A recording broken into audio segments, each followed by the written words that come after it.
بسم اللہ الرحمن الرحیم۔ السلام علیکم ناظرین، میں ہوں نوید ستی اور آپ دیکھ رہے ہیں کیپٹل ون ٹی وی۔ میرے ساتھ موجود ہوں گے عامر محبوب صاحب جو کہ سینئر صحافی ہیں، تجزیہ کار ہیں، اور بات کریں گے ہم ایک تو آج ہی کشمیر کونسل کا فائنلی ایک مرحلہ عبور ہوا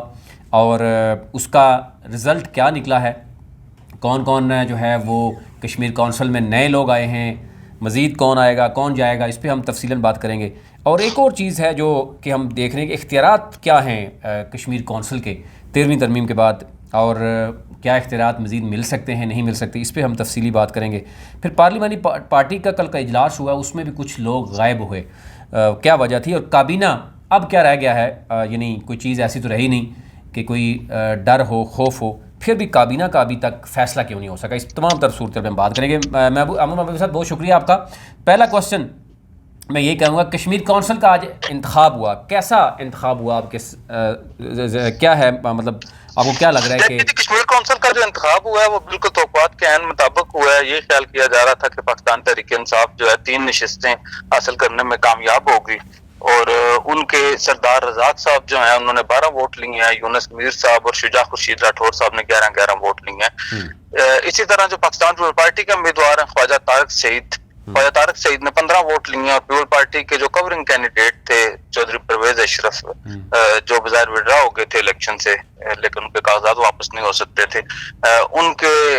بیلٹ باکس میں سے 1 ووٹ نکلا ہے، جبکہ جو ایک اور امیدوار تحریک انصاف کے تھے اسر قریشی صاحب، وہ کوئی ووٹ حاصل نہیں کر سکے۔ تو یہ بڑا کلیئر کٹ سا الیکشن ہے۔ اس سے پہلے میں آپ کو بتا دیتا ہوں کہ یہ الیکشن جو ہے وہ ان 4 نشستوں پہ ہوا تھا جو 26 جولائی کو مختار عباسی صاحب، اختر پرویز اوان صاحب اور پرویز اختر صاحب اور میر محمد یونس صاحب کی نشستیں خالی ہونے کی وجہ سے ہوا تھا۔ تو یہ 4 نشستیں جو ہے وہ کور ہو گئی ہیں۔ 6 پہ انتخاب ہوتا ہے، ٹوٹل 6 ممبران پہ مشتمل ہوتی ہے کشمیر کونسل، اور اس کے علاوہ 6 جو ہیں وہ وزیر اعظم پاکستان جو ہے وہ نامینیٹ کرتے ہیں، وزیر اعظم پاکستان کشمیر کونسل کے چیئرمین کی حیثیت سے، صدر اعظم کشمیر جو ہیں وائس چیئرمین ہوتے ہیں کشمیر کونسل کے۔ تو ابھی 2 نشستوں کے انتخابات جو ہیں وہ 28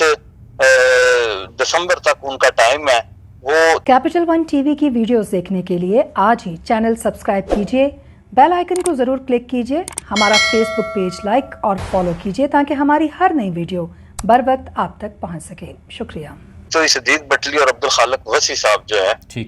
یہ 2 اس وقت موجودہ امیدوار ہیں، اور 4 یہ بن کے 6 ہو گئے۔ ٹھیک ہے، یعنی 2 جو ہے مزید 2021 مزید جو ہے وہ دسمبر میں 28 دسمبر تک ان کا ٹینیور ہے، تو 28 دسمبر کے بعد جو ہے وہ 1 مہینے کے اندر انتخابات کرانے کی شرط ہوتی ہے، تو وہ کسی بھی وقت اس کے بعد انتخابات ہو سکتے ہیں۔ آپ یہ کہہ سکتے ہیں کہ اب آزاد کشمیر میں جو تحریک انصاف ہے اس کو اپنے ممبران کی ووٹ کے حوالے سے شاید مزید 3-4 مہینوں تک ضرورت نہیں ہے۔ بالکل،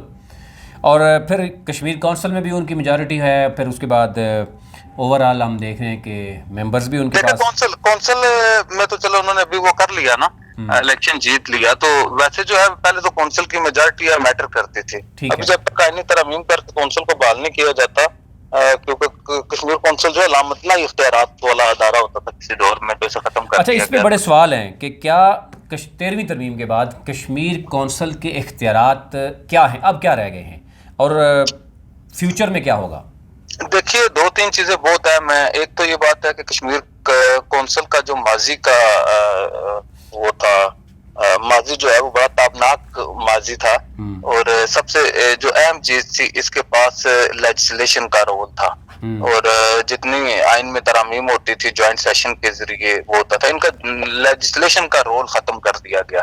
اس کے بعد ان کے پاس رول کیا کہتے ہیں رائٹ آف ووٹ تھا، ان کا رائٹ آف ووٹ بھی 13ویں ترمیم میں فاروق حیدر صاحب نے ختم کر دیا۔ اس کے علاوہ کشمیر کونسل کے پاس جو ہے وہ ٹیکسز کی کلیکشن تھی، آزاد کشمیر میں جتنے ٹیکس کلیکٹ کیے جاتے تھے ڈائریکٹ انڈائریکٹ جس انداز سے بھی جو بھی حصہ تھا وہ کشمیر کونسل کے پاس جاتا تھا، تو وہاں سے آتا تھا، وہ رائٹ بھی ان کا ختم کر کے آزاد کشمیر حکومت کے پاس لے لیا گیا۔ اسی طرح جو ہے وہ کشمیر کونسل کے پاس جو ہے وہ بہت جو ہے وہ لامتنائی فنڈز ہوتے تھے، ڈیولپمنٹ فنڈز ہوتے تھے، اس کا ڈیولپمنٹ میں بہت رول ہوتا ہوتا تھا اور ہر سال ہر ممبر اسمبلی کو 5 سے 7 10 20 کروڑ روپے تک بھی وہ دیتے تھے جب کوئی اسپیشل گرانٹس آ جاتی تھی وزیر اعظم پاکستان کی طرف سے. ادروائز بھی 5-7 کروڑ روپے پر ممبر جو ہے وہ بجٹ ہوتا تھا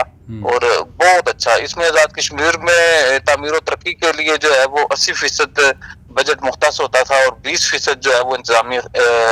اخراجات کے لیے رکھا جاتا تھا. اس کے علاوہ کشمیر کونسل کو آزاد کشمیر میں حکومتیں بنانے اور کرانے کے لیے استعمال کیا جاتا تھا. ہر آنے والی حکومت جو ہے جب بھی الیکشن ہوتا تھا اس سے پہلے کشمیر کونسل کے لامتناہی فنڈ جو ہیں وہ جیسے پاکستان پیپل پارٹی نے اور مسلم لیگ نون نے کیے تھے تو کروڑوں اربوں روپے کے فنڈ جو ہیں وہ دے کے پہلے پری پول ریگنگ کا آغاز کر دیا جاتا تھا.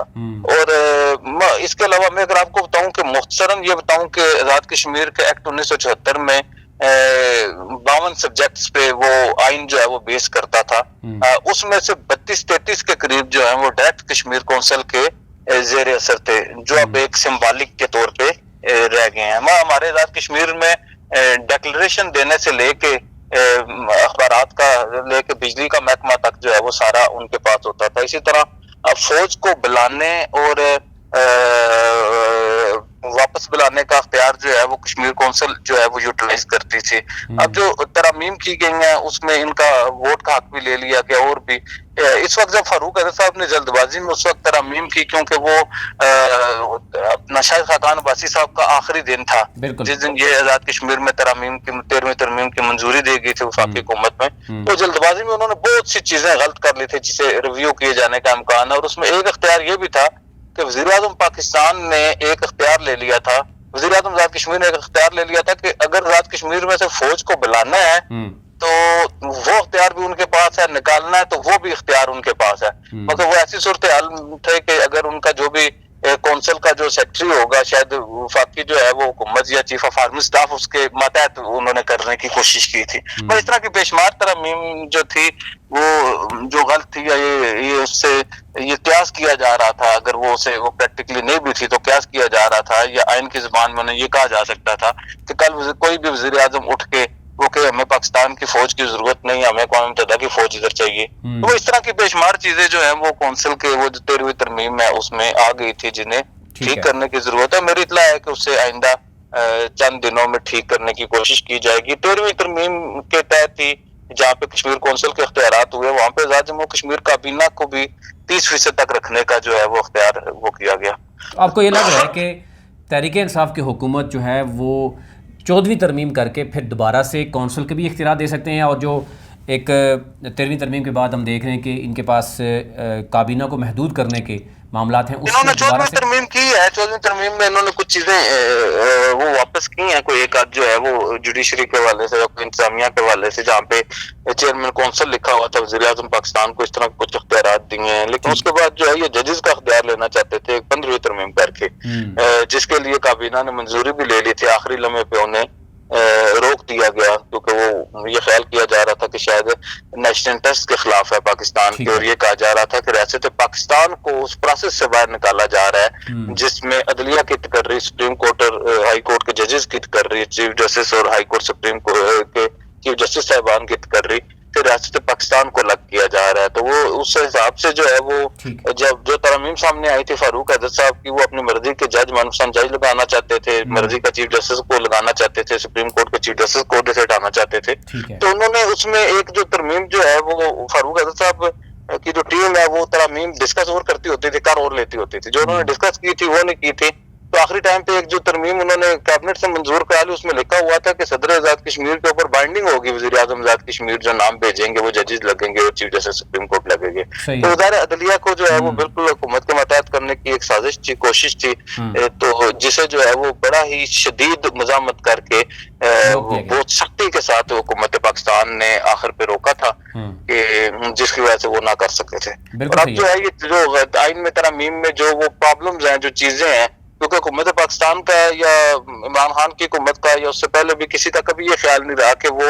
انتظامی مالی اختیارات جو ہیں وہ چاہتے ہیں مالی طور پہ آزاد کشمیر جو ہے وہ باخبر ہے, لیکن جو کچھ انتظامی اختیارات ہیں یا پاور شیئرنگ ہے اس حوالے سے کچھ تفصیلات تھے, تو اسے شاید وہ ریوزٹ کر کے ٹھیک کریں گے. بالکل صحیح ہے. اچھا اب حلف ایک تو ہونا ہے صدر آزاد کشمیر کے ساتھ کابینہ جو ہے وہ کب تک آپ کو لگ رہا ہے کہ اب کیوں ابھی تک ڈیلے کیوں ہے؟ یعنی چلو ٹھیک ہے، یہ سمجھ آیا تھی کشمیر کونسل کا معاملہ بھی تھا، اس سے پہلے صدر کا انتخاب بھی تھا۔ جو ہے نا کابینہ جی کابینہ جو ہے وہ کابینہ کسی صورت بھی جو ہے نا اب کابینہ بنانے میں کوئی امر ماننے نہیں ہے، کیونکہ جتنا استعمال تحریک انصاف نے اپنے اراکین کو کرنا تھا یا وفاقی حکومت میں جتنا کرنا تھا انہیں وہ کر دیا گیا ہے۔ اور اس کے حوالے سے اب کچھ لوگوں نے ملاقات بھی کی تھی وزیر اعظم آزاد کشمیر کے ساتھ، تو میرے خیال میں انہوں نے چیزیں کچھ واضح بھی کر دی ہیں، تو اب جو ہے وہ چیزیں بالکل کلیئر ہیں۔ میرے خیال میں آئندہ 72 گھنٹوں کے اندر کابینہ جو ہے آزاد کشمیر کی تشکیل پا جائے گی، اور جو پورٹفولیوز کے اختلافات ہیں وہ بھی اپنی جگہ پہ موجود ہیں، اور جو جن ممبران اسمبلی کو ابھی تک وہ ایڈوائزرز بنانا چاہتے ہیں یا وزیر اعظم کے اسپیشل اسسٹنٹ بنانا چاہتے ہیں، تو ان کا انکار بھی ابھی تک قائم ہے، اور انہوں نے وزیر اعظم آزاد کشمیر کو باقاعدہ اپنے جو ہے وہ احتجاج سے آگاہ بھی کر دیا ہے۔ ٹھیک ہے، آخری کوشچن جی، پارلیمانی پارٹی کا اجلاس ہوا کل اور بڑا اہم اجلاس تھا، اس میں کچھ لوگوں کی شرکت نہیں کی گئی، مطلب شرکت نہیں ہوئی، کیا سمجھتے وہ کیا وجہ ہے ہوئی؟ دیکھیں پارلیمانی پارٹی کے اجلاس سے پہلے اس دن 5-6 لوگوں نے سردار تنویر الیاس صاحب اور اسپیکر اسمبلی انوار الحق صاحب کی سربراہی میں وزیر اعظم سے ملاقات کی تھی، اور انہوں نے کیٹیگریکلی انہیں بتا دیا تھا کہ آپ کی جو اقدامات ہیں اس میں توازن نہیں ہے، اور ہم جو ہے وہ کسی صورت بھی اس کو برداشت نہیں کر سکتے، آپ کو جو ہے وہ right man for right job کی طرف جانا ہوگا، اور انہوں نے یہ کہا تھا کہ ہم آپ کی احتجاجن جو ہے وہ پارلیمانی پارٹی میں شرکت نہیں کریں گے۔ تو میرا یہ خیال ہے کہ شاید ایک تو ان لوگوں نے سردار تنویر الیاس صاحب نے، چودھری انوار الحق صاحب نے، علی شان سونی صاحب نے، اور شاید میر اکبر خان صاحب تھے ان کے ساتھ، اور شاید دیوان صاحب تھے، وہ جو لوگ تھے ان کے گروپ کے لوگ، تو انہوں نے ایک پیغام دیا تھا وزیر اعظم آزاد کشمیر کو اور اپنی فیڈرل گورنمنٹ کی حکومت کو بھی کہ ایسے معاملات نہیں چل سکتے۔ میرا خیال ہے کہ ایک تو ان لوگوں نے اجلاس میں شرکت نہیں کی، اور اس کے علاوہ جو ہے کچھ لوگ جنہیں یہ خدشہ ہے کہ وزیر بنانے کے بجائے انہیں ایڈوائزر بنایا جا رہا ہے، معاون خصوصی بنایا جا رہا ہے، یا جو ان کا معیار ہے استحقاق ہے اس سے ہٹ کے کیا جا رہا ہے۔ بے شمار لوگوں کا یہ خیال ہے کہ جو سینئر پارلیمنٹیرینز ہیں جو پہلے کئی بار وزیر رہ چکے ہیں، اب انہیں ایڈوائزر یا معاون خصوصی بنایا جا رہا ہے۔ پھر یہ ہے کہ وہ سارے لوگ کہتے ہیں کہ جی کہ ہم جو ہے وہ زیادہ باصلاحیت ہے، تو اس حوالے سے بھی ان کا یہ خیال ہے کہ باصلاحیت لوگوں کو کابینہ میں ہونا چاہیے، اور ایسی کابینہ بالکل نہیں بنانی چاہیے کہ جس میں وہ ہماری جاگسائی کا باعث بنے اور اس کے کشمیر کی حکومت کے اوپر، کشمیر کی سیاست کے اوپر منفی اثرات پڑے۔ تو لوگوں کے تفصیلات ہیں، ظاہر ہے سیاست میں ایسے ہی ہوتا ہے۔ ایک بڑی دلچسپ بات ہے کہ وہ بار بار جو ہے اراکین پارلیمنٹ کی جو ایک بڑی تعداد ہے وہ ایک پارلیمانی پارٹی کے ایک جگہ پہ وہ اکٹھے ہوئے، وہ بار بار وہ کہہ رہے تھے کہ ہم چاہ رہے ہیں کہ یہ ٹائٹینک ٹیک آف کرے، ہم چاہ رہے ہیں یہ ٹائٹینک ٹیک آف کرے، لیکن اس کا مشکل لگتا ہے، یہ ٹائٹینک ٹیک آف نہیں کر رہا، مہینے سے زیادہ ہو گیا۔ تو ممبران چاہتے ہیں کہ ان کی حکومت سے چلے اور چیزیں سموتھ ہوں، لیکن جب ظاہر ہے ان کو وہ وزیر نہیں بنایا جائے گا یا ان کو بنیادی ان کا حق نہیں دیا جائے گا تو اس کے اوپر وہ شدید رد عمل کریں گے۔ اگر وہ آئینی ترمیم کا لارا لگایا جا رہا ہے کہ آپ کو آئینی ترمیم کر کے یہ 13ویں ترمیم میں سے ہم ختم کر دیں گے شک کے جی جتنے مرضی وزیر بنائے اور جتنے مرضی ایڈوائزر بنائیں یہ کر دیں گے، اب یہ بھی عمران خان کے ویژن کے خلاف بات ہے۔ جیسے عمران خان کے ویژن کے خلاف بات ہے کہ جی میر یونس صاحب نے ٹکٹ خریدا اور ممبران کو پیسے دے کے انہوں نے ووٹ بھی لے لیا، وہ ووٹ بھی لے لیا، اور دوسری بار وہ پاکستان تحریک انصاف کے ہاتھوں بھی جو ہے وہ کشمیر کونسل کی نشست خریدنے میں کامیاب ہو گئے۔ اسی طرح جو ہے وہ میں کہہ رہا ہوں کہ یہ بھی عمران خان کے ویژن کے خلاف ہے کہ جتنے اراکین پارلیمنٹ آپ ہوں گے وہ سارے وزیر مشیر اور ایڈوائزر ہوں گے یا اس کے علاوہ بھی ہوں گے، تو یہ بھی میرا خیال ہے کہ بھاری بھرکم جو کابینہ ہے وہ بھی عمران خان کے ویژن کے خلاف بالکل خلاف ہے۔ چیزوں کو ری وزٹ کر کے دیکھنا ہوگا اور پارٹی کو بیٹھ کے یہ بھی کہنا ہوگا کہ سارے لوگ وزیر نہیں بن سکتے، سارے لوگ وزیر اعظم نہیں بن سکتے، سارے لوگ صدر نہیں بن سکتے، بالکل کسی نہ کسی جگہ پہ کمپرومائز کر کے انہیں یہ جو ہے اس جہاز کو اڑانا ہے، جو پائلٹ جو ہیں اب وزیر اعظم آزاد کشمیر سردار محمد عبدالقیوم نیازی۔ بالکل ٹھیک ہے، بہت شکریہ عامر محبوب صاحب، آپ نے بہت ہی اہم معاملہ تھا اس وقت بہت سے لوگ جاننا چاہ رہے تھے کہ کشمیر کونسل کے اختیارات جب ختم ہو گئے اور اس وقت کشمیر کونسل میں کچھ لوگوں نے بڑا پیسہ لگایا، بڑے الزامات لگے خصوص طور پر یونس میر صاحب کے اوپر کہ وہ پہلے پیپلز پارٹی کے دور میں پیپلز پارٹی کا ٹکٹ لینے میں کامیاب رہے، پھر پی ٹی آئی کا ٹکٹ لینے میں کامیاب رہے، اور وہ لوگ جو پی ٹی آئی کے نظریاتی یا جن لوگوں نے قربانیاں دی ہیں پی ٹی آئی کے لیے وہ آج نظر نہیں آ رہے۔ آج وہی لوگ آگے پیچھے نظر آ رہے ہیں جو یا تو کسی لابی کا حصہ ہیں،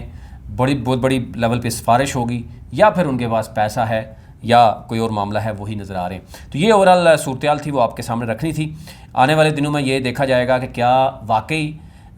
کونسل کو دوبارہ سے اختیارات دلوانے کی کوشش کی جائے گی، کیونکہ جو اختیارات تھے اب وہ نہ ہونے کے برابر ہیں۔ جب ووٹ رائٹ نہیں ہے، ووٹ کا رائٹ یعنی جوائنٹ سیشن میں جو ہوا کرتا تھا اس میں بہت بڑا اہم کردار ہوتا تھا کونسل کا، وہ بھی نہیں رہا، تو پھر یعنی اپر ہاؤس اب یعنی کہنا بھی شاید وہ برا یہی لگے گا کہ جب اختیارات وہ نہیں رہے، فنڈنگ وہ نہیں رہی، بہت سی چیزیں جو ہے وہ نہیں رہی، اور اس کے پیچھے کیا معاملہ تھا۔ اور شاہد اکان عباسی صاحب کی جب آخری یعنی ان کا ٹائم تھا اس وقت جاتے جاتے یہ جلدی میں ہوا، اس کے بعد آلدو کہ فاروق صاحب نے، راجہ فاروق صاحب نے کوشش کی، لیکن وہ شاید رات گئے تک کسی نے خبر لیک کر دی، تو جس کی وجہ سے جو ہے وہ معاملہ رک گیا۔ تو ابھی تک لیے اتنا ہی۔ ایک تو یہ ہے کہ آپ سے گزارش کریں کہ چینل کو ضرور سبسکرائب کیجئے، بیل آئیکن پہ کلک کیجئے تاکہ ہر نئی آنے والی ویڈیو جو ہے وہ آپ تک پہنچ سکے اور ہماری ٹیم کی حوصلہ افزائی بھی ہو سکے۔ بہت شکریہ۔ کیپٹل ون ٹی وی کی ویڈیوز دیکھنے کے لیے آج ہی چینل سبسکرائب کیجئے، بیل آئیکن کو ضرور کلک کیجئے، ہمارا فیس بک پیج لائک اور فالو کیجئے تاکہ ہماری ہر نئی ویڈیو بر وقت آپ تک پہنچ سکے۔ شکریہ۔